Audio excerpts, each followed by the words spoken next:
Bom dia. Caso você não tenha baixado, eu já estou disponibilizando, no Drive as aulas. A aula 3, que nós vamos terminar agora, já está disponível, então fica à vontade. Vamos orar? Pai Celestial, obrigado por estarmos aqui, obrigado porque a razão de estarmos aqui foi a obra de Cristo, que Ele fez, veio ao mundo, morreu, ressuscitou, fez milagres e é Senhor do sábado. Obrigado por isso. Ser conosco, nos ensina, nos dirige, nos capacita para que esse aprendizado seja de forma prática na vida de cada um. Jesus, que nós oramos, amém. O que nós vimos na semana passada? Fiz uma pergunta inicial. O que deixava a gente bastante cansado? O Carlão estava aqui, falou que a Ponte Preta deixava ele cansado. Estou brincando, fui eu que inferi isso. Falamos um pouquinho sobre Levi, transformação para Mateus, os políticos da religião, o sábado, os fariseus, o jugo, trouxe uma imagem aí do jugo, dom da humildade, e que Jesus nos faz aí um convite para o descanso. E finalizando então a aula 3, Jesus ele nos convida para que esse descanso a gente possa usufruir hoje. Então Jesus nos convida para entrarmos nesse descanso sabático que não terminou com a criação. E nem tampouco Deus tinha um propósito que esse descanso fosse exclusivo para Israel. Nós podemos usufruir desse descanso, até porque o Senhor Jesus falou, e nós falamos isso na semana passada, que Ele é o Senhor do sábado. E Ele continua sendo o Senhor do sábado. Então, quando nós olhamos lá para Gênesis, se a gente vê quando Deus cria todas as coisas, quando Deus cria a terra, veja que Moisés ele pontua aí uma frase que é recorrente, que está em negrito, passaram-se a manhã à tarde, esse foi o segundo dia. Passaram-se a manhã à tarde, esse foi o terceiro dia. Então, Deus cria a atmosfera terrestre, dividiu em camadas, separou os mares da terra seca, encheu a terra de vegetação, criou os corpos celestes, vida marinha, criou os animais terrestres e depois, por último, o homem e a mulher. Tira esse espaço aí. Foi erro de digitação. A sua imagem e semelhança. Então veja que assim, Moisés pontua essa frase aí de forma recorrente. No entanto, quando ele chega em Gênesis 2, de 1 a 3, fala assim foram concluídos os céus e a terra e tudo o que era neles. No sétimo dia, Deus já havia concluído o trabalho e realizara. Sim, nesse dia descansou de todo o seu trabalho. Então, Deus abençoou o sétimo dia e o santificou. Então, percebam nesse versículo que nada marca a conclusão do sétimo dia. O sábado continua. O sábado nunca acabou.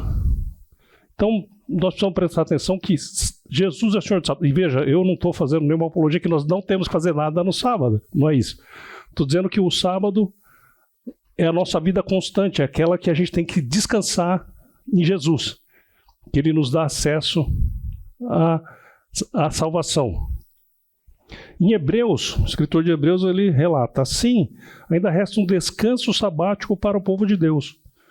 Então, Deus ainda reserva um banquete para nós, para satisfazer os nossos desejos profundos, desejos para suprir as nossas necessidades. E ele fala mais. Portanto, esforcemo-nos para entrar nesse descanso, entrar nesse sábado, a fim de que ninguém venha cair, seguindo aquele exemplo de desobediência. Aí eu que acrescentei dos israelitas. Então nós temos um descanso sabático. A gente tem que relaxar, a gente tem que se submeter, a gente tem que escolher, aprender e viver embaixo da vontade, desejo e a soberania do Senhor Jesus. Mas nós temos alguns inimigos, Então tem 3 aí atitudes que podem ser inimigas desse descanso. Primeiro, a presunção. É aquele sentimento assim, eu sei tudo o que eu preciso e como resolver o problema. Fala a verdade. A gente nem se conhece bem. Eventualmente a gente toma uma decisão, uma atitude no trânsito que nem eu esperava que ia ter aquela decisão, aquele impulso, né? A gente muitas vezes faz coisas sem sentido, a gente às vezes tenta diminuir a dor emocional com trabalho, comida, álcool, enfim.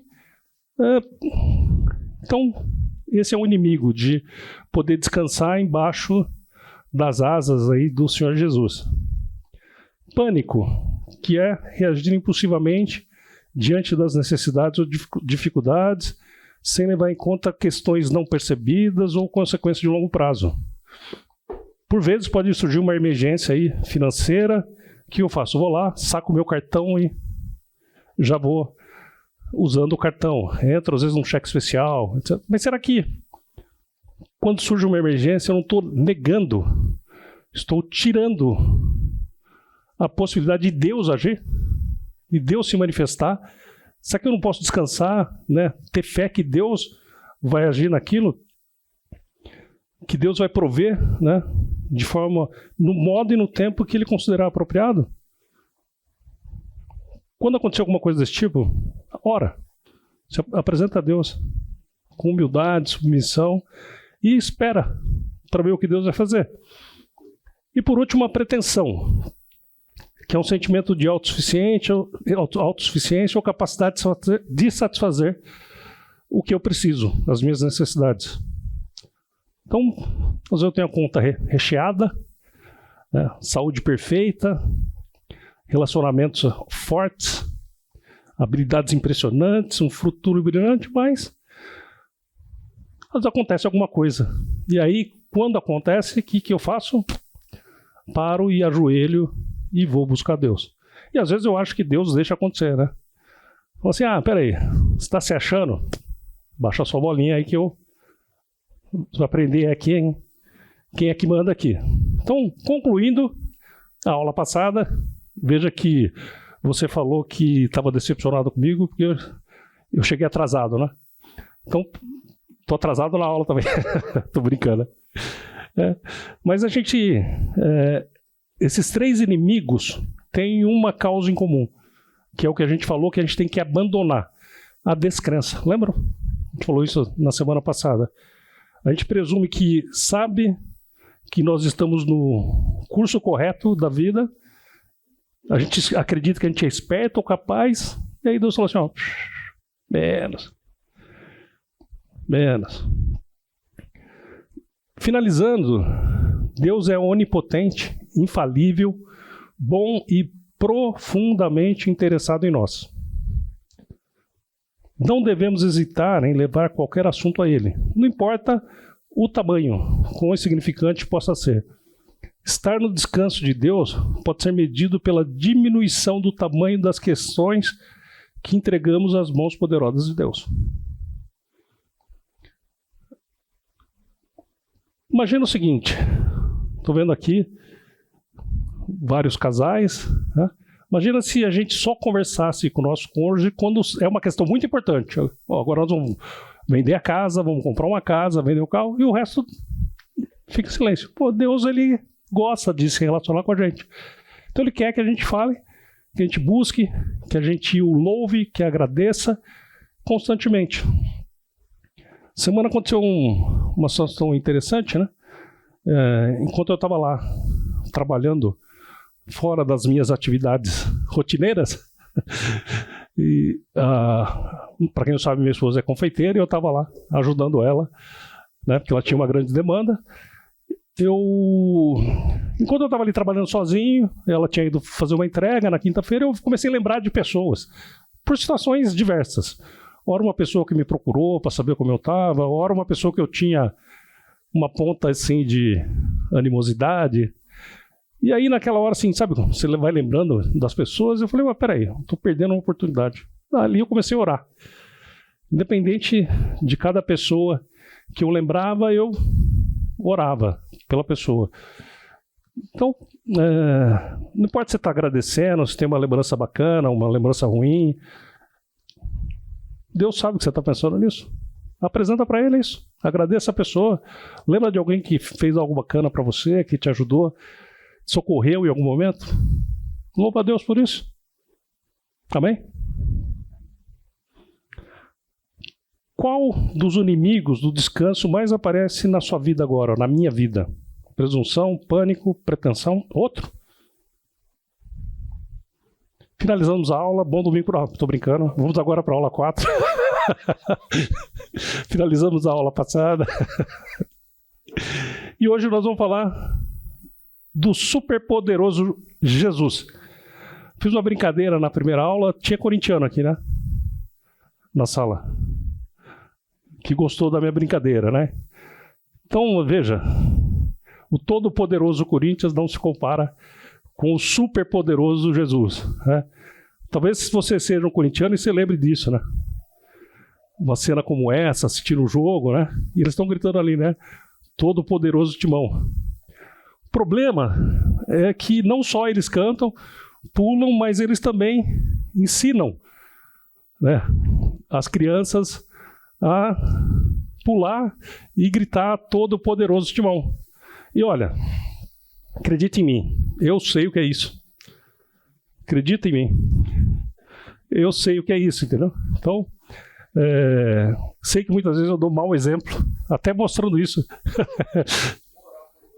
Tá vendo? Viu como é bom? A gente ganha motivos de oração, tá vendo? Continua. Quem sabe Deus tira essa decepção, né, da minha vida. Então acredita. Mas meu objetivo é o seguinte, né? Hoje, falar que Jesus é o superpoderoso. E eu quero definir com vocês o que é um milagre.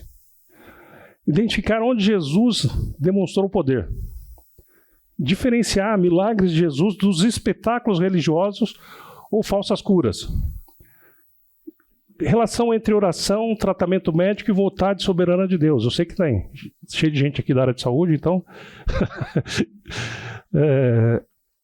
Aplicar os princípios estudados às situações concretas de sofrimento. Para começar, eu queria falar com vocês o significado do nome de Jesus, do nosso Senhor. O significado é: o Senhor é salvação. E aí, isso vem do hebraico, que não hebraico é Josué, e tem uma relação causal aí. Vou contar para vocês que é Yeshua, o aramaico é o mesmo, grego Jesus, latim Jesus e português Jesus, como no inglês e outros idiomas a gente poderia citar aqui. Mas o importante é o seguinte: esse Jesus é o Senhor da nossa salvação. E alguém pode achar que Jesus, alguém comentou que significava que o nome dele é amplo. Na verdade não, o nome de Jesus é muito exclusivo. É salvação para quem acredita nele, aceita nele e o segue. Então, não é amplo, é exclusivo para quem aceita. E aí, fazendo um paralelo, né, Josué conduz Israel para a terra prometida. Jesus conduz seu povo à salvação e ao verdadeiro descanso. Porque lembra, na aula passada a gente fala exatamente a correlação entre descanso, terra prometida, e aqui estou ressaltando o descanso em Jesus. Que ele é a nossa salvação. Mas, falar do extraordinário poder de Jesus. Na época de Jesus, eventos miraculosos atraíam visitantes aí do Império Romano para o Egito. Então, tinha um templo dedicado a Minerva, uma deusa romana das artes, poesia e sabedoria, e gente de toda a parte até lá, esperando um sinal para adorar, né? E aí, dependendo do sinal, havia aí um pagamento, uma monetização. Então, nesse templo, tinha uma grande peça de adoração, um enorme altar de ouro e uma serpente de bronze que enrolava o corpo olhando para baixo. Esse era o cenário aí de Minerva. Quando a gente lembra já em Atos, acho que quem leu Atos e conhece a história de Paulo, sabe daquele tumulto que aconteceu no templo de Diana, foi em Éfeso, né, com ourives Demétrio, que ele construía miniatura para poder vender. E aí ele conlui com outros, eles falam assim: peraí, esse Paulo aí vai acabar com o nosso negócio. Porque Paulo, o que ele fazia? Ele falava que os deuses eram feitos por mãos humanas. E aí o perigo era o quê? Que a reputação do templo se perdesse. Então, e ele parece que ele profetizou, né? Porque essa é uma foto atual da National Geographic mostrando o que era o templo, né, de Diana, né, hoje. Então, a religião, nessa época, sempre foi um grande negócio, né? E aí, conforme se você tivesse um templo que se oferecesse muitos sinais, você tinha aí uma afluente de pessoas, colocava a cidade no mapa e pessoas ansiavam para isso, para ver esses sinais. Líderes enviavam, inclusive, delegados para a Biblioteca de Alexandria para solicitar fazedores de milagre. E as pessoas, quando chegavam nesses locais, era meio que irresistível, né? Você via um sinal sobrenatural, né? E quando o orador começava a ensinar, alguém perguntava: que sinais você pode me dar? E o pretenso profeta precisava impressionar os ouvintes com algo surpreendente, ou senão ia perder a atenção. Agora, veja, isso eu peguei num site atual, falando sobre prestidigitação. O que é exatamente isso? É um guia completo de mãos rápidas na mágica, que é a arte de manipular objetos com uma habilidade manual. Então, isso era muito usado naquela época, com falsos mestres. E esses falsos mestres exatamente ganhavam atenção com esses truques, né? Ilusões que eram cuidadosamente elaboradas. Então, o uso da mágica era comum, né? Porque as massas queriam ver um show. Isso é usado até hoje. A pergunta que eu faço é: o que nós fazemos quando enfrentamos uma situação humanamente impossível? A gente procura ajuda, ora, fica ansioso, busca informação, Google, tentamos controlar a situação, espera um milagre e pedimos apoio à família, à igreja, enfim, colocamos no Instagram. Os milagres de Jesus não eram apresentações destinadas a impressionar as pessoas. Eles revelavam quem Jesus é, demonstravam sua autoridade, expressavam sua compaixão. Então, hoje a gente vai ver um pouquinho de como Jesus confronta essas situações impossíveis e o que esses relatos, toda essa ação, todos esses milagres, as curas que Jesus fez, ensinam para cada um de nós, sobre fé, sofrimento, cuidado e esperança. Amém? Vamos? Então, bom, o que é um milagre?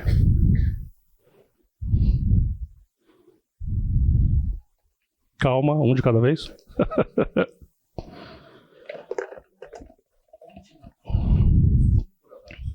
Supranatural. Fala mais. Quer dizer que saber o que é milagre é um milagre, é isso? Saber definir?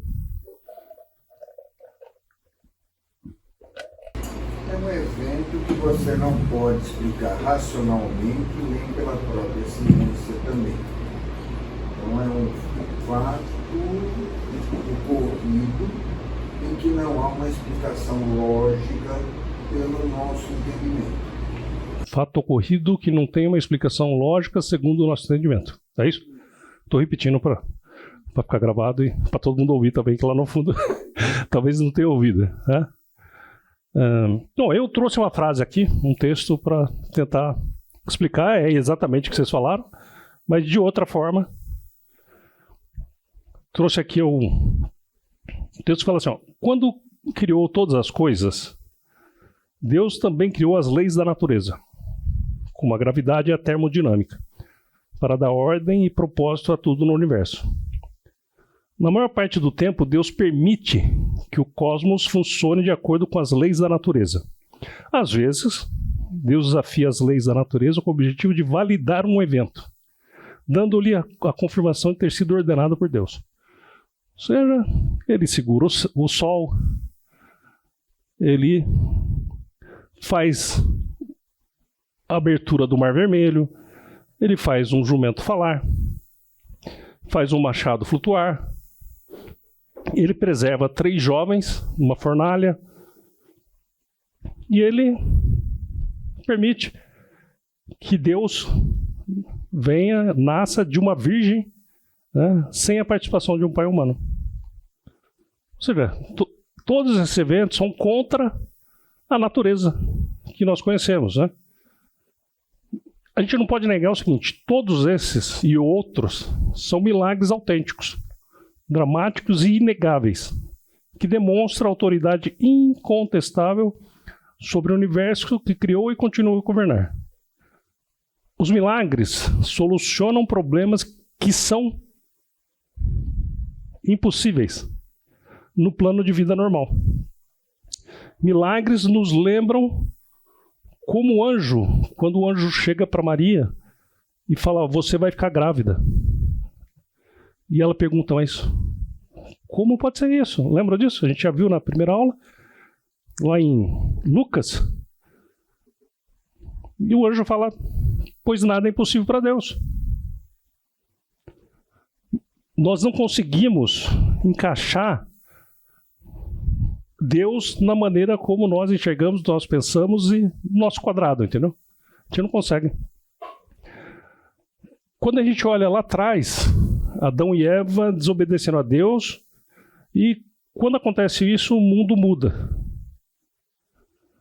A criação, como eu falei na aula passada, decide seguir um caminho próprio, né? Então, o nosso mundo, quando a gente olha, eu citei no começo agora as passagens de Gênesis, Deus cria na perfeição. Quando Deus que cria esse mundo na perfeição e é atingido pelo pecado, essa separação, aí o que acontece com a gente? Nós passamos a ter infortúnios, desapontamentos, fome, caos, doenças e principalmente o que é uma afronta à criação de Deus, que é a morte. Mas tudo isso está na mão de Deus. Doença, dor, choro. Opa. Mas qual a diferença entre algo surpreendente e um milagre? Talvez uma cirurgia bem-sucedida seja um motivo de gratidão, mas envolve conhecimento médico e procedimentos naturais. O milagre envolve uma ação extraordinária de Deus. Perguntas? Comentários?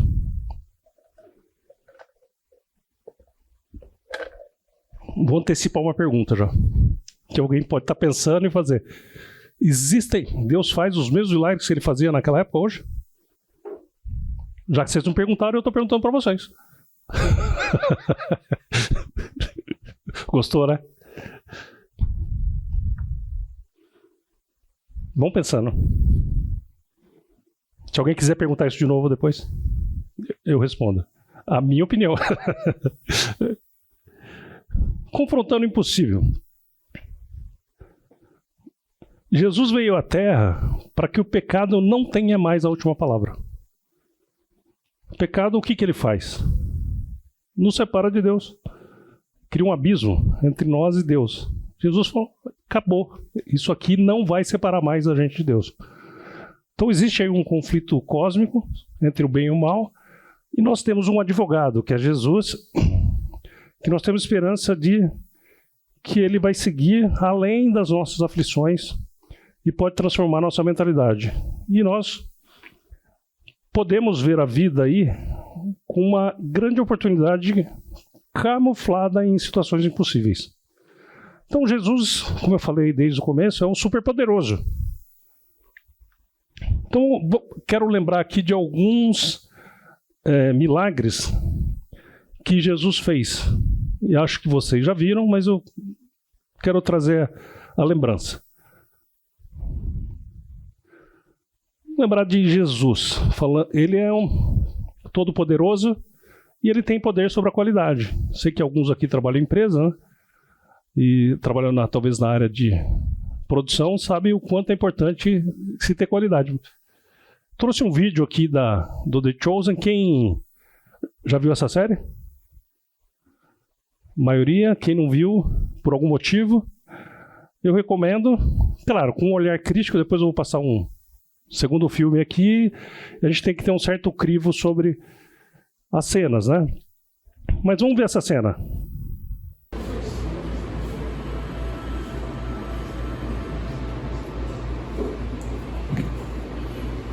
Eu estou pronto, Pai.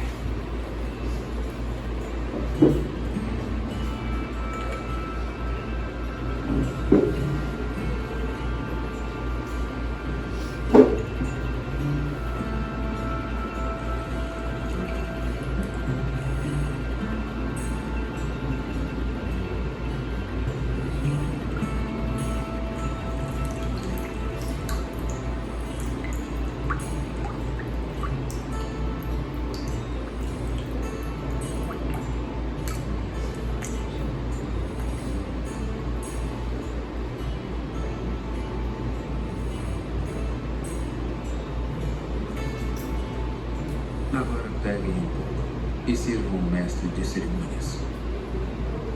Estão ouvindo? Estão ouvindo? Quer que aumente?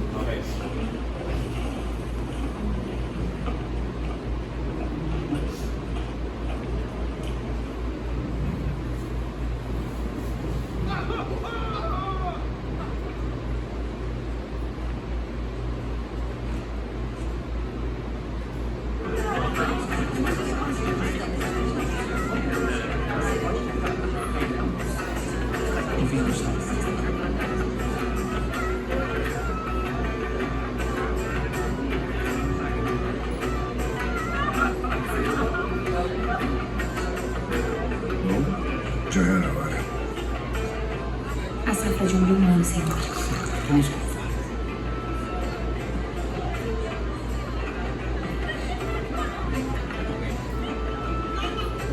Parem a música! Parem a música! Atenção todos, me escutem. Eu gostaria de dizer uma coisa. Eu queria me dirigir à família do noivo e à família da noiva. Em todos os casamentos que eu já supervisionei, eles servem o melhor vinho primeiro. Mas aí, quando todos beberam à vontade, muito mais tarde na festa, eles servem o vinho mais simples, o barato. Porque a essa altura, quem vai perceber? Não tenho razão? Mas vocês decidiram servir agora o melhor vinho que eu já provei em toda a minha vida. Vamos agradecê-los por este gesto desnecessário, mas honorável.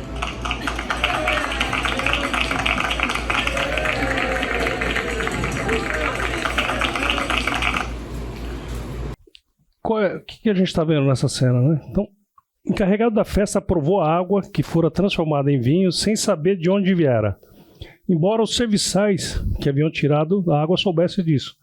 Então chamou o noivo e disse: todos servem primeiro o melhor vinho, e depois que os convidados já beberam bastante, o vinho inferior é servido. Você, porém, guardou o melhor até agora. Esse sinal milagroso em Caná da Galileia foi o primeiro que Jesus realizou. Revelou assim a sua glória e os seus discípulos creram nele. Lembra que eu falei dos ilusionistas, né, da época? Transformar água em vinho era uma ilusão infantil que eles faziam nos templos. Era muito comum. É como tirar coelho de uma cartola hoje. Eles precisavam o quê? De um aparato especial. Eles deviam estar preparados e aqui as pessoas tivessem disposição para acreditar. Enquanto os pagãos simulavam, Jesus fez. Pequeno detalhe, Jesus transforma no melhor vinho. Então, nós podemos entender, olhar e crer que Jesus, ele tem poder sobre a qualidade e ele quer oferecer essa qualidade para a gente. Também ele tem poder sobre a distância. Em Caná, né, um rico oficial, talvez um saduceu, tem alguns que acreditam que é um saduceu, esse rico oficial, viajou de Cafarnaum até Caná, O filho estava morrendo e lembrando, acho que a gente falou um pouquinho disso, que os saduceus não aceitavam ensinamento ou tradição além do Pentateuco. Eles não acreditavam na vida após morte, na ressurreição, em anjos, espíritos, e que Deus era um Deus distante e cada pessoa era livre para desenhar o seu próprio destino sem perspectiva, recompensa ou punição eterna. Então, esse era assim, a mentalidade, o pensamento dos saduceus. Então, lembra, alguns acham que é saduceu. E aí, ele chega para Jesus pedindo para que Jesus cure o filho. E Jesus, João 4, 48 a 50, fala, Jesus lhe disse, se vocês não virem sinais e maravilhas, nunca crerão. O oficial do rei disse, Senhor, vem antes que meu filho morra. Jesus respondeu, pode ir, o seu filho continuará vivo. O homem confiou na palavra de Jesus e partiu. Então lembra que os saduceus são céticos, né, sobre qualquer coisa aí sobrenatural, e eles acreditavam que as pessoas mereciam o seu destino, doença, pobreza, infortúnio. Agora, veja, se realmente é um saduceu, é uma baita ironia, né? Ele chegar para Jesus e pedir para Jesus curar o filho. Então, estando ele ainda a caminho, os seus servos vieram ao seu encontro com notícias de que o menino estava vivo. Quando perguntou a que horas o filho tinha melhorado, eles disseram, a febre o deixou ontem, à 1h. Então o pai constatou que aquela fora exatamente a hora em que Jesus lhe dissera, seu filho continuará vivo.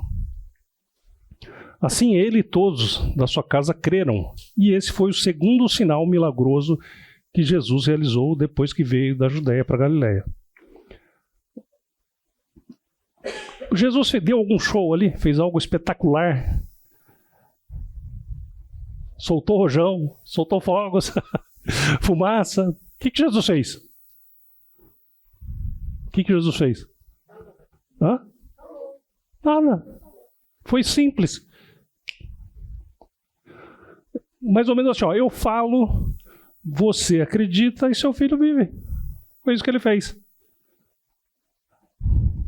Acontece que nós complicamos o que Deus simplifica. Aliás, esse é um dos valores da nossa igreja, né? Ser simples. Se vocês olharem os painéis espalhados, né, no caminho, vocês vão ver lá que a igreja busca ser uma igreja simples, né? Então, Jesus é simples. Ele falou, eu falo, se acredita, seu filho vive. A gente quer ver para acreditar e a gente presume que as nossas limitações são as limitações de Deus. O que mais? Poder sobre o tempo. Jesus também é super poderoso sobre o tempo. Uma situação, uma ocasião, Jesus está em Jerusalém, uma festa judaica, e ele vai visitar talvez um sanatório local. E a gente não sabe a razão, mas Jesus ele costumava escolher lugares aí que os líderes religiosos se sentissem desconfortáveis, né? Então, e aí, lá em João 5, 2 a 3, fala em Jerusalém, perto da porta das ovelhas, um tanque com 5 entradas ao redor, o qual em hebraico é chamado Betesda. Ali costumava ficar um grande número de pessoas doentes e inválidas, cegos, mancos e paralíticos. É um complexo, 2 tanques, cercado aí por 5 colunas. O lado nordeste desse templo parece um tipo de sanatório e chamava Asclepion. E os gregos acreditavam que Asclépio, o deus da medicina e cura, um salvador gentil, bondoso, descia lá e curava. Tem um comentário que fala o seguinte: no templo dedicado ao culto, aí eu incluí Asclépio, havia salas espaçosas nas quais os doentes descansavam e recebiam a cura enquanto dormiam. Esse sono no templo era conhecido como incubatio. A palavra incubação vem daí. Enquanto dormiam, as pessoas doentes sonhavam que estavam sendo curadas pela intervenção de Asclépio, de modo que, na manhã seguinte, levantavam com boa saúde. O aleijado conseguia andar de novo, o mudo falava e o cego enxergava. Muitas pessoas experimentavam curas miraculosas e, em gratidão, doavam imagens de ouro ou prata dos templos que haviam sido curados, ou traziam ofertas ao templo. Asclépio era saudado como Deus da cura e como Salvador que viera para ajudar os seres humanos e cuidar deles. Qualquer semelhança com cura e dinheiro não é mera coincidência hoje.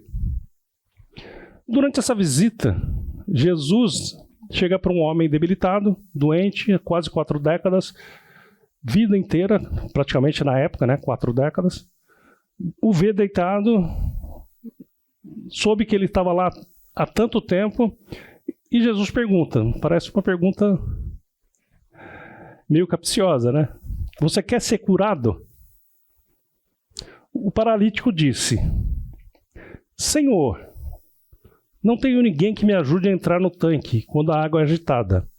Enquanto estou tentando entrar, outro chega antes de mim. Então tinha essa crendice, né, uma superstição, né, que prometia agitar essas águas, que uma vez que alguém entrasse ali, tinha uma cura especial para quem entrasse. E aí é uma certa ironia, né, que o homem está ali sozinho, na condição dele, né? Como é que ele ia entrar no tanque? Como é que ele ia correr até o tanque? Não tinha nenhuma situação que talvez fosse comparada à dele. Até porque há várias décadas ali naquela situação. Noites esperando, talvez tenha sonhado com Asclépio, né? E está ali há quanto tempo, né? E aí talvez até um desespero, né? A água agitava e esse camarada ali. Então Jesus lhe disse, levante-se, pegue a sua maca e ande. E imediatamente o homem ficou curado, pegou a maca e começou a andar. Quanto tempo o homem estava naquela situação? Décadas. Percebe que como o Senhor é Senhor do tempo? 38 anos é nada, porque imediatamente ele, sem alarde, sem predições para alegrar a multidão, simplesmente ordena ao homem e imediatamente ossos, nervos, músculos atrofiados se restabelecem e o homem anda após décadas. Imagina ele indo ao templo. Quem olhar, pô, peraí, você não está ali há 38 anos? Imagina um choque. Os líderes, né, começaram a perceber e devem ter começado a falar, bom, esse rabi não é qualquer um, né? Ele não é aquele rabi lá dos rincões da Galileia. Então, imagina que a gente está chegando aí na metade do curso, né? Então, nós já conhecemos a história de Jesus, sabemos o fim. Então, os líderes da época, né? Os líderes saduceus, fariseus, mestres da lei, enfim, começam a olhar diferente. E Jesus continua. Essas três casos que eu trouxe são do livro de João. Alguém já participou dos estudos, né, que a gente tinha aqui na igreja, dos 7 milagres do livro de João?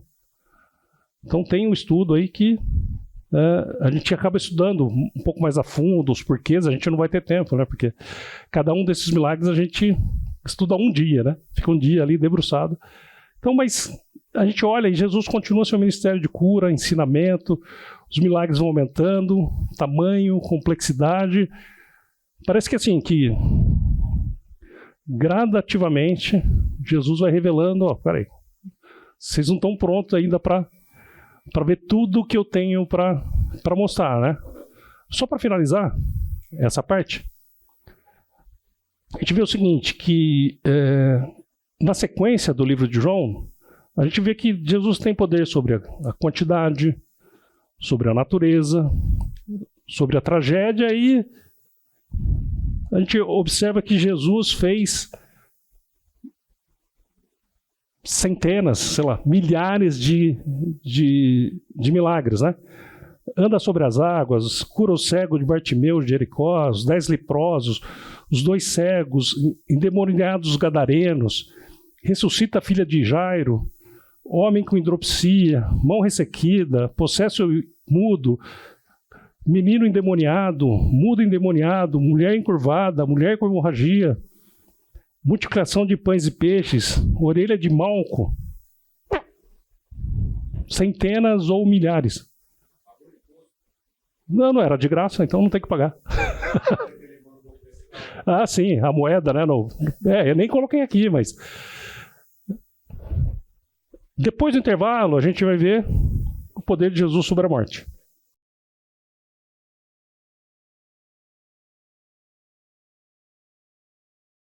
O maior inimigo à vida, né? Que é uma afronta a Deus, é a morte. E o maior inimigo do professor é o computador, né?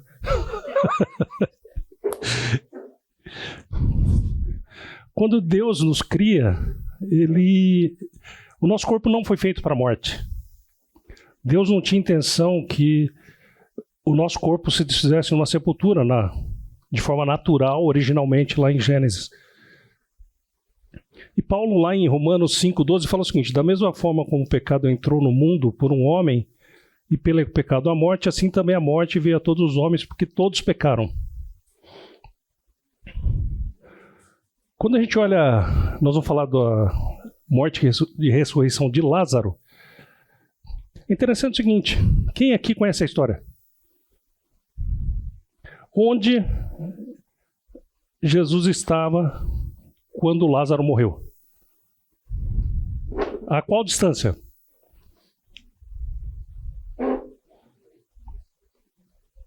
Eu já ouvi ensino sobre 3 quilômetros.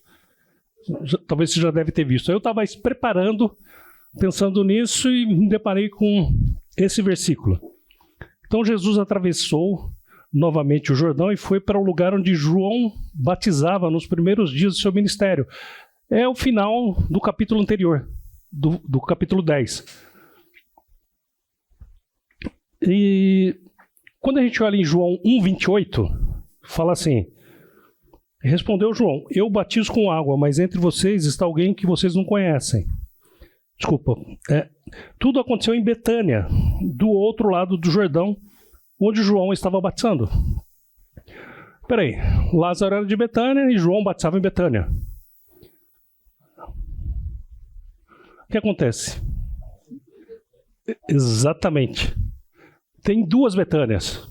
Eu estava pesquisando isso e existe a Betânia, que é aqui, ó, próximo a Jerusalém, bem pertinho, 3 quilômetros, e tem Betânia, além do Jordão, que é na região de Pérea. E é considerado essa região aqui como a Transjordânia.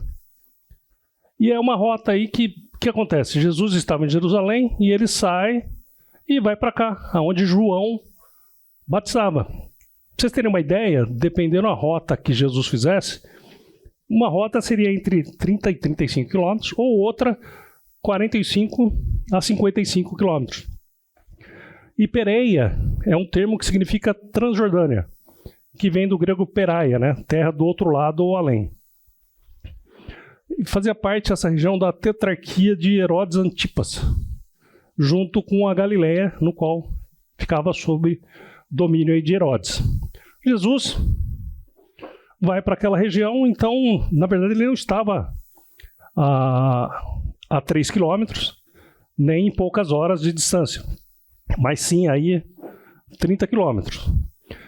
E quando a gente olha a passagem, né, de João 11, ele recebe uma mensagem que aquele que ele amava estava doente. Está lá a gente não vai ler tudo, porque é um trecho grande. Jesus fala que essa doença não acabará em morte, mas sim para a glória de Deus, E o Filho de Deus seria glorificado, fica mais 2 dias onde estava e disse aos discípulos, vamos voltar para a Judéia. Eles não entendem, porque ele faz um eufemismo dizendo que Lázaro dormia. Eles não entendem, ele fala claramente, Lázaro morreu. E o mais incrível é que ele fala que estava contente por não estar lá, para que eles creiam. Então ele fica mais 2 dias, e aí imagina aí, na média aí, uns 35 quilômetros, não sabemos como é que era o terreno, então volta caminhando, talvez 1 ou até 2 dias para voltar. Chegando, Lázaro já está enterrado, 4 dias. Junto ali com aquela situação, tinham judeus que vieram de Jerusalém para visitar as irmãs, para confortar. Marta vai ao encontro de Jesus e diz, se estivesse aqui, meu irmão não teria morrido. E Jesus fala, seu irmão vai ressuscitar. Então imagina, Lázaro morto, comoção, expectativa, mas Jesus está olhando além da nossa perspectiva, né? Está olhando um pouquinho mais longe do que a gente consegue enxergar. E Marta respondeu, eu sei que ele vai ressuscitar na ressurreição no último dia. Jesus lhe disse, eu sou a ressurreição e a vida. Vou dar um conselho para vocês. Quando você estiver dando aula, não coma rosquinha. Rosquinha não, broinha. Broinha seca. Então, Jesus lhe disse, eu sou a ressurreição e a vida, aquele que crê em mim, ainda que morra, viverá. E todo aquele que vive e crê em mim, jamais morrerá eternamente. Você crê nisso? Essa talvez tenha sido aí uma das maiores afirmações teológicas de Jesus. Eu sou a ressurreição e a vida. Jesus nos garante a vida eterna. Eu disse que eu ia mostrar uma outra cena. Então, vamos ver essa cena.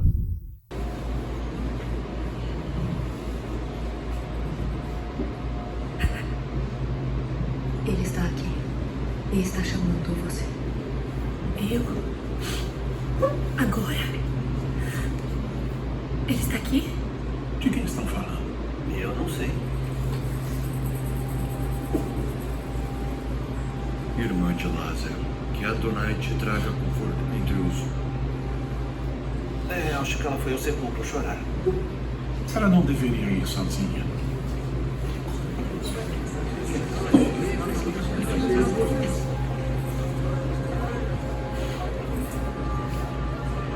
Estão ouvindo? O sepulcro da família é por ali. Sim, mas você disse que tem um grupo se aproximando de Betânia vindo de Jordão, certo? Esse é o portão oeste.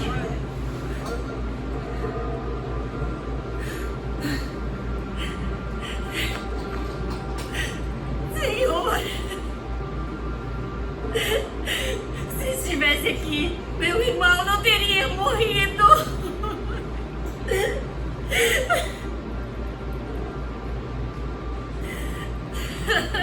Mandamos a notícia. Por que o senhor não veio?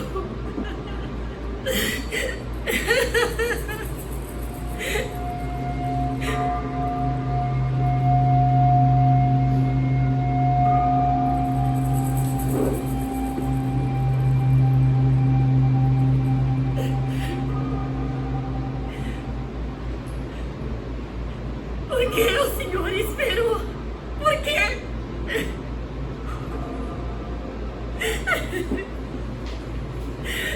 Eu vou mostrar o porquê.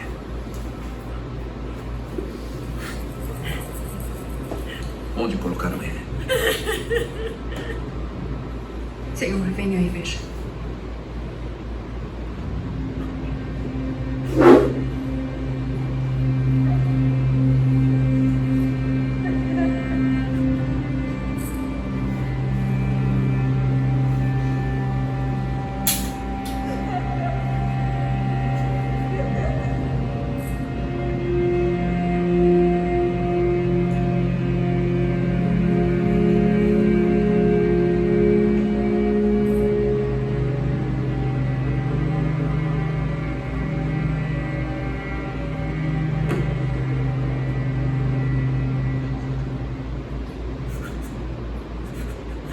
Meu filho.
Quem é esse homem? Ele é amigo do Lázaro? É da família? Eu nunca o vi antes. Eu nunca vi ele desse jeito. O que ele quis dizer? Eu vou mostrar o porquê. A quem ele se referia? Ele disse que Lázaro não morreria de doença. O que está acontecendo?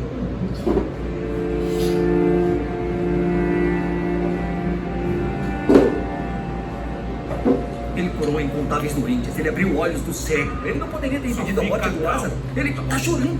E o que você vai fazer sobre isso? Ele está bravo com a gente. Vocês dois parem de fazer perguntas.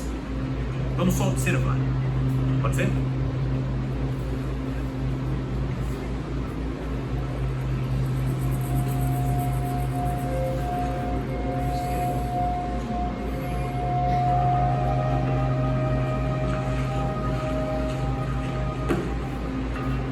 Vamos, irmão. Vamos também.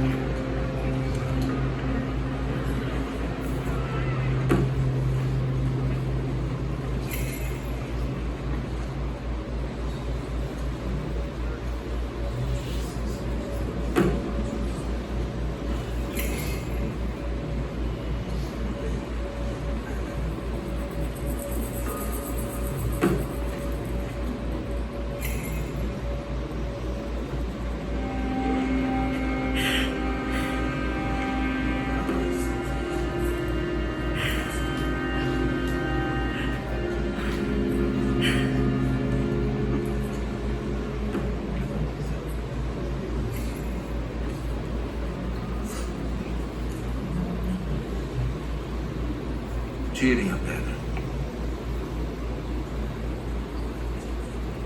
Ele disse tirem a pedra.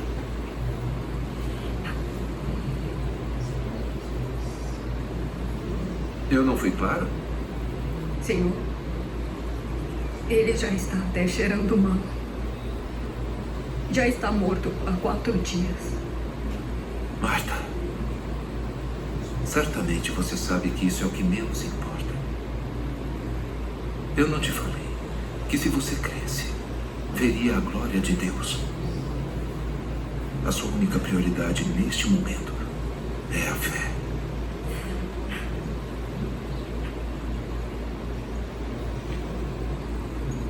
Eu volto a dizer, tirem a pedra.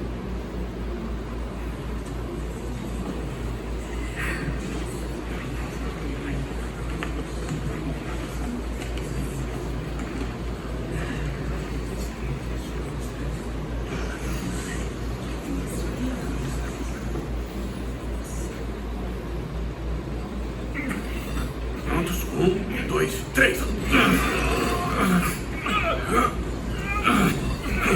Vai.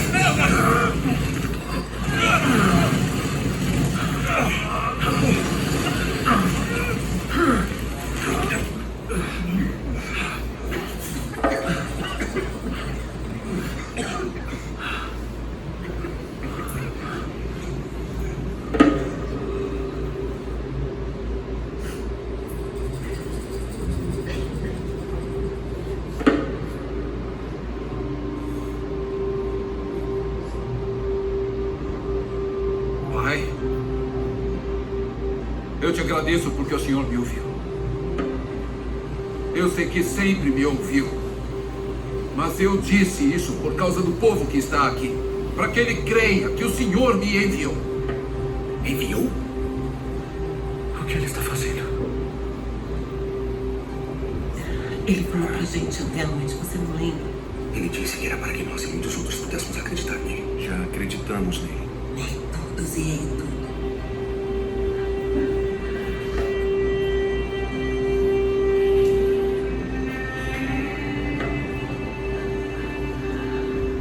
Lázaro!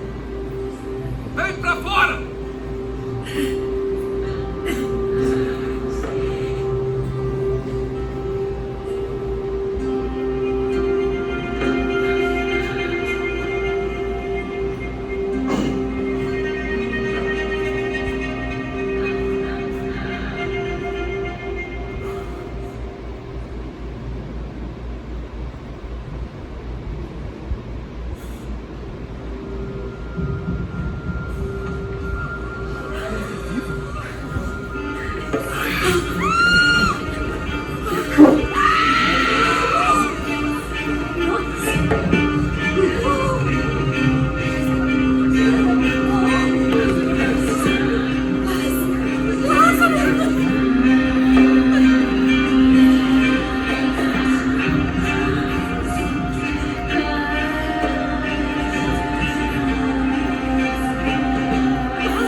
Deixem ele. Tirem as faixas dele.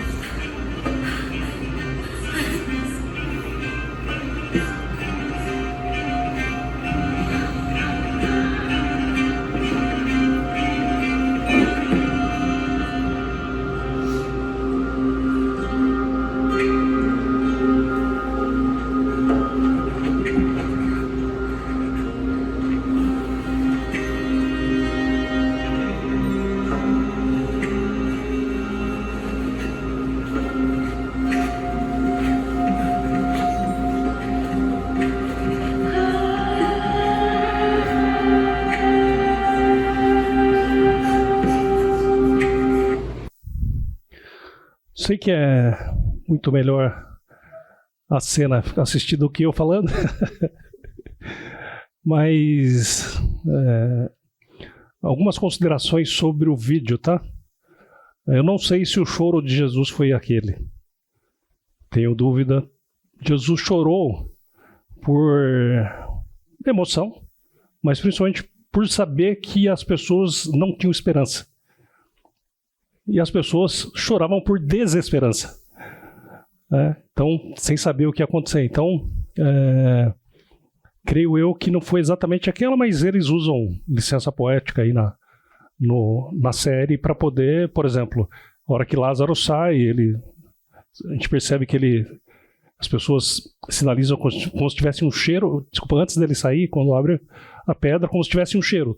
Isso não é bíblico, não está escrito na Bíblia, mas assim, a série toda, eles têm aí uma certa licença poética, criaram cenas para poder representar e que a gente não vê na Bíblia, mas a gente vê que, pelo menos até onde eu assistia, segue fielmente a Bíblia. Então, como eu disse, assista com olhos críticos, né?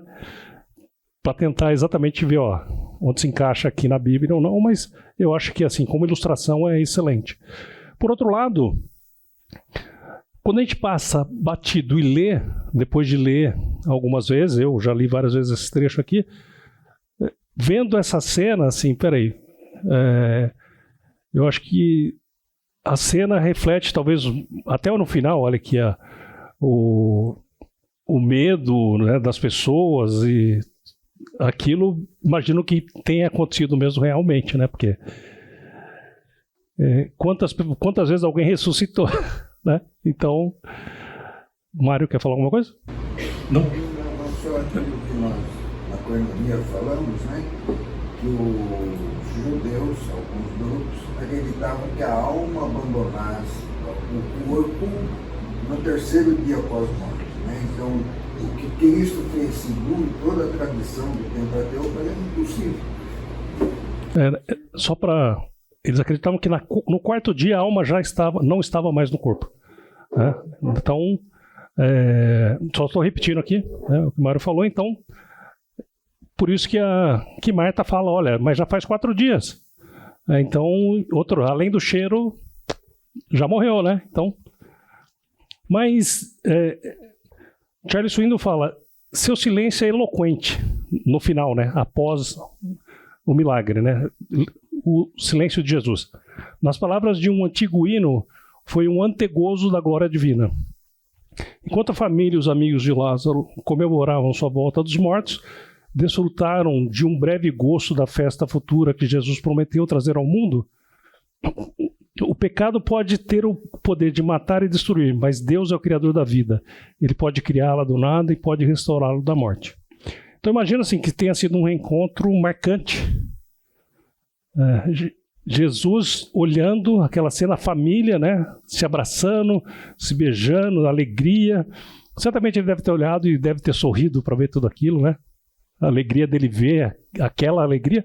Por outro lado, imagina o seguinte, né, que Lázaro deve ter falado para ele, mas senhor, estava muito melhor lá, por que me trouxe de volta? Percebe? Como Paulo nos fala, né, que vai ser infinitamente melhor estar com Deus, né? Então Lázaro deve ter falado, mas por que me trazer de volta se, já estava numa muito melhor, né? Pergunta, por que Jesus realizou milagres?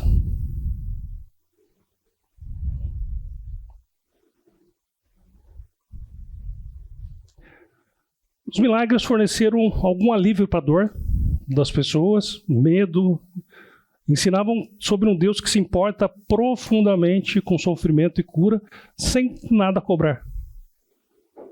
E a motivação principal de Jesus? Compaixão. Pensando aí na natureza divina dos milagres, né? Para melhor entender essas curas divinas, a gente tem que pensar o seguinte, né? E lembrar de 2 aspectos de Deus. Primeiro, Deus é todo-poderoso e Ele é soberano, quando a gente fala de cura. Quando a gente vê lá em Salmos 135, fala, na verdade, sei que o Senhor é grande, que o nosso soberano é maior do que todos os outros deuses. O Senhor faz tudo o que lhe agrada, nos céus e na terra, nos mares e em todas as suas profundezas. Se a gente lembrar a história de Nabucodonosor, lembram? Um dia ele acorda e fala assim, eu sou o cara. Olha tudo que eu construí. Ele era soberano sobre uma vasta região. O que aconteceu?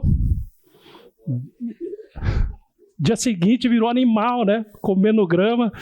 Né? Essa é a Babilônia que eu construí, né? Está lá em Daniel 4:30, se alguém quiser ver a referência, né? E fica lá vegetando, vamos dizer assim, e depois ele acorda, né? Após essa perturbação mental, olha aqui que ele fala. Ao fim daquele período, eu, Nabucodonosor, levantei meus olhos ao céu e percebi que o meu entendimento tinha voltado. Então louvei ao Altíssimo, honrei e glorifiquei aquele que vive para sempre. O seu domínio é um domínio eterno, seu reino dura de geração em geração.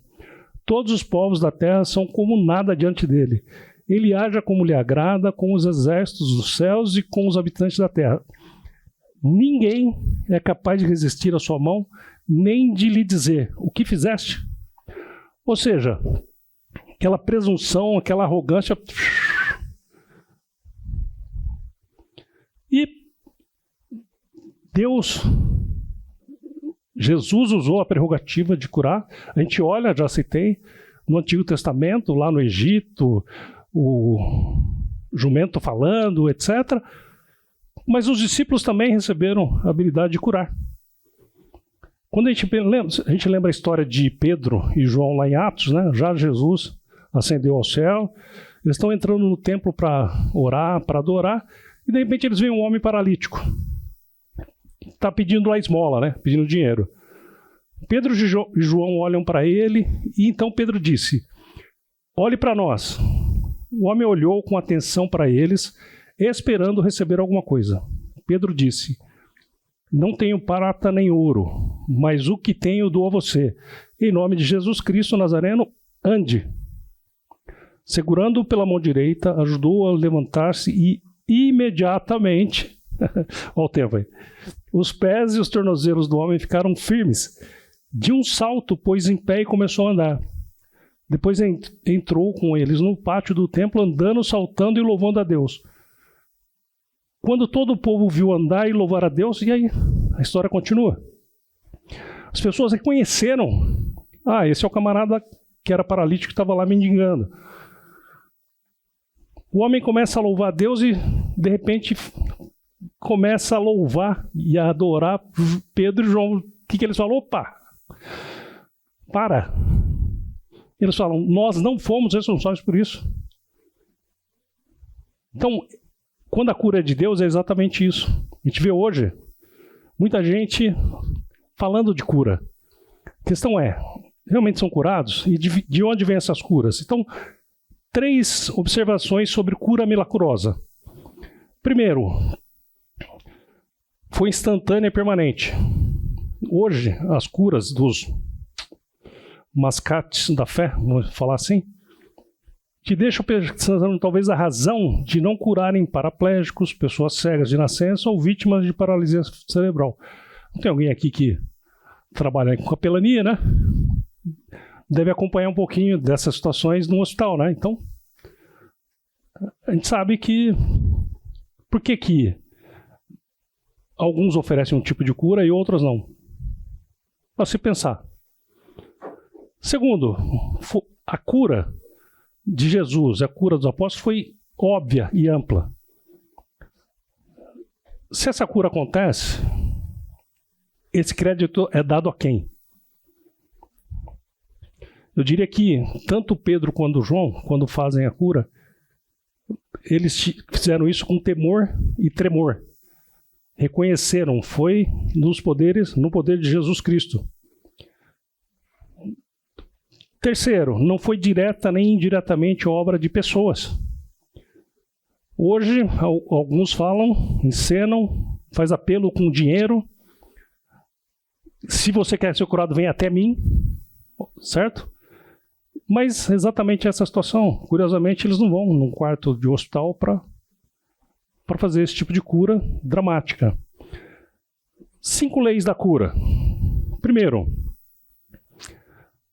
existem 2 categorias de pecado, o original e o pessoal. Então, quando Adão e Eva desobedecem lá em Gênesis, né, que acontece o primeiro pecado, a gente tem uma escolha trágica que afeta a todos nós. É como uma marca genética, né, que a gente tem que vai afetar a nossa vida. A gente é dessa natureza doente. E a gente não consegue resistir a esse pecado universal. Mas, no entanto, porém, todavia, quando nós optamos em pecar, aí esse é um pecado pessoal. Então, primeira lei, pecado original e o pessoal. Segundo, o pecado original introduziu o sofrimento, a doença, a desordem e a morte.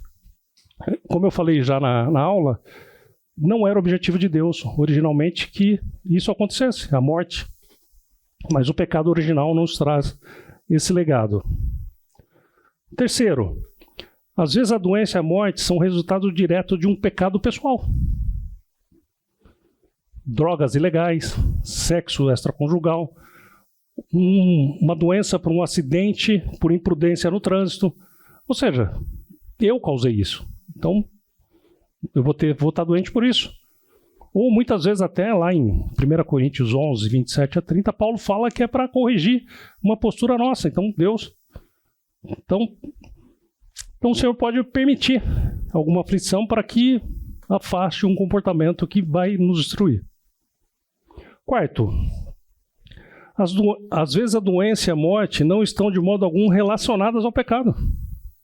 Lembra do cego de nascença, lá de João 9? Que os discípulos perguntam, por que ele está cego? Por que ele nasceu? Ninguém pecou, Jesus fala. Aconteceu para a obra de Deus manifestar-se na vida dele. Não é nenhuma... Não estão de modo algum relacionados aí a pecado. E por último, esse talvez seja o mais difícil da gente aceitar. Não é da vontade de Deus que toda doença seja curada. Lembra de Paulo com o espinho na carne? A gente não sabe se era um problema visual, alguma coisa. Ele, por 3 vezes, ele pede, né, para Deus, e Deus fala: não, minha graça te basta. Ou seja, se Paulo, que foi quem foi, né, alguém que deu a vida, certamente estava próximo a Deus, Deus falou não, então muitas vezes a gente vai ter que aceitar essa situação. Então, está aqui a passagem, né? Para evitar que eu me exaltasse por causa da grandeza dessas revelações, foi-me dado um espinho na carne, mensageiro de Satanás, para me atormentar. 3 vezes pedi ao Senhor que o tirasse de mim.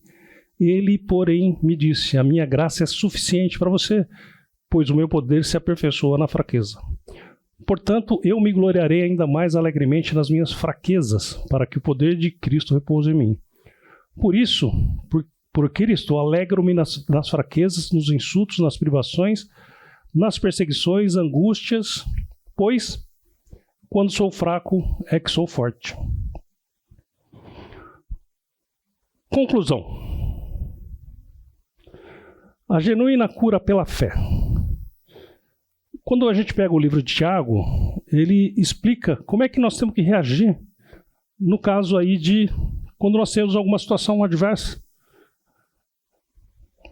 Então, quando a gente vai lá no capítulo 5, ele fala assim: há alguém sofrendo entre vocês, que ele ore.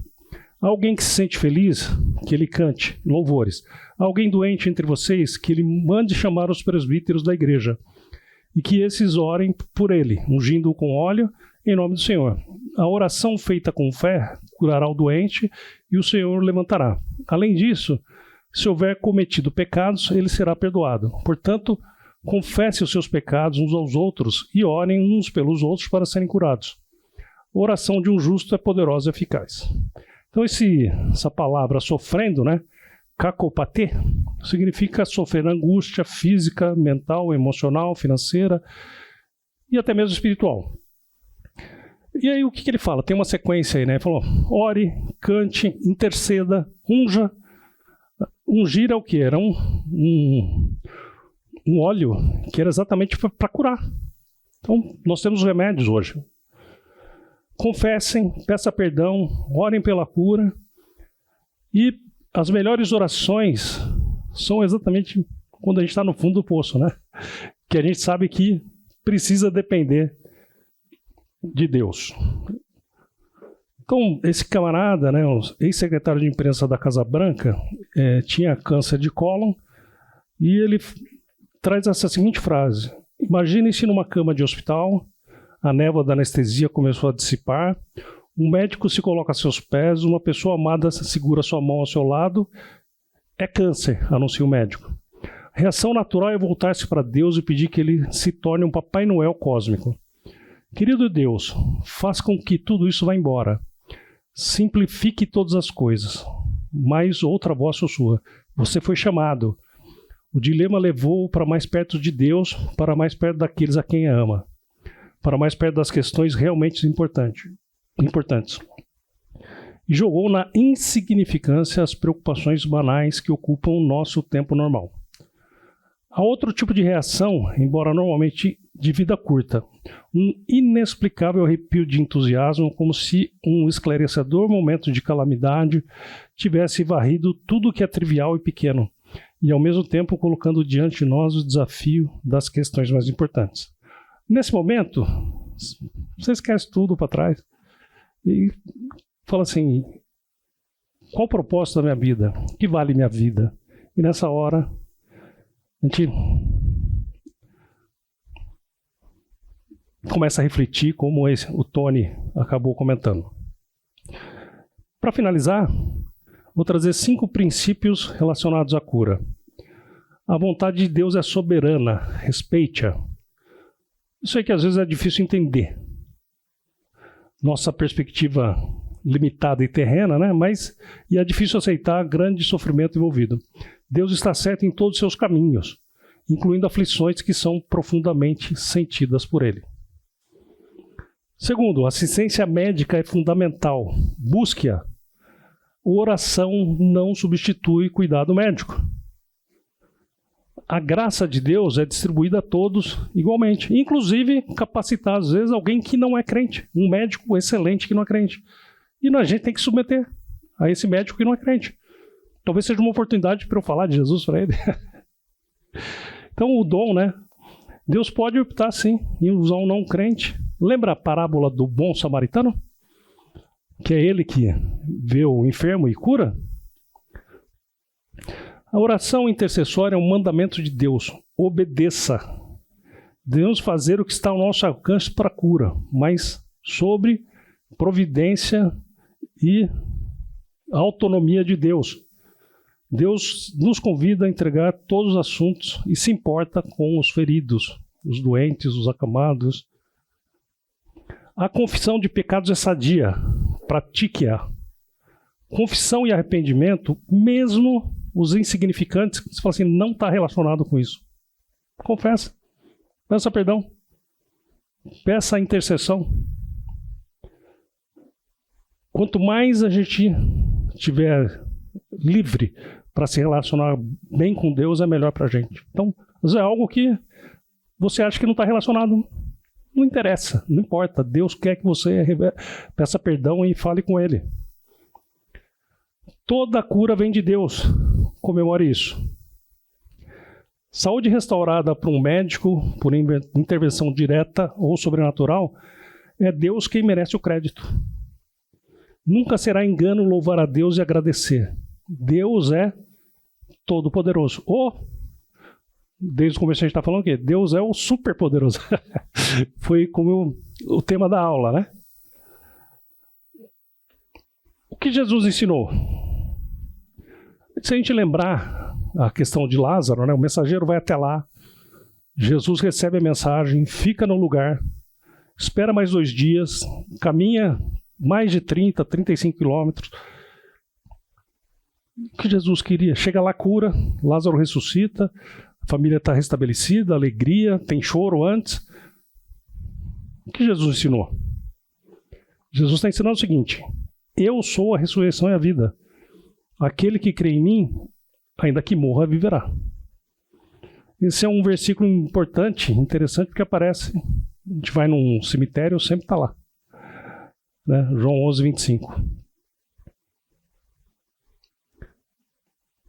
Jesus faz uma pergunta sobre um assunto que é uma importância muito maior do que um alívio temporário para dores. Depois ele fala na sequência, né?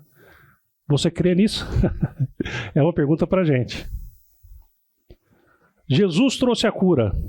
Último slide. Jesus trouxe a cura, não para prolongar a existência terrena, veio para curar a doença que ameaça a vida eterna, para nos alegrar na eternidade. Uma última pergunta. Amém? Bom domingo. Obrigado. Deus abençoe.